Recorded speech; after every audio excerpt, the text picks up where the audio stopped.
Chobe chot abang ke kilu Atik pet pen ke do abang memu Jan kave penning hang chot ke Morning apan ke meo kali Lapen ke tong baret abang Ame tang at varche pang boji Hem puji su nang sine kai ne chete Dak pir te nang sine chong ne long ku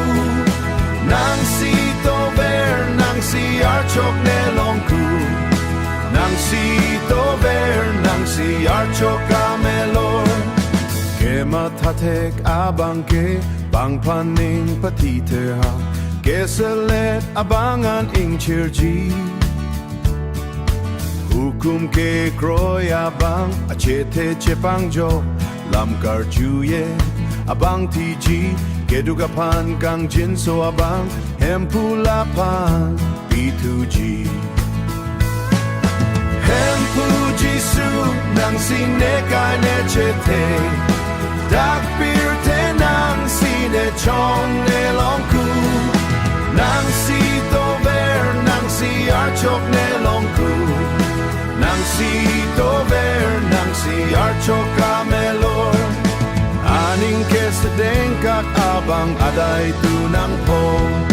Hempu apan ke pereke chete anat si che jalo Orken nang lipan pasoy bokpo Kang ritam ke pachebo hong po Lake ke reset apan kalilo Hempuji su nang sine kai ne chete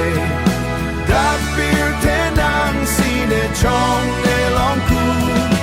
Nang si to ver nang si archok ne long ku Nang si to ver nang si archok amelor Nang si to ver nang si archok amelor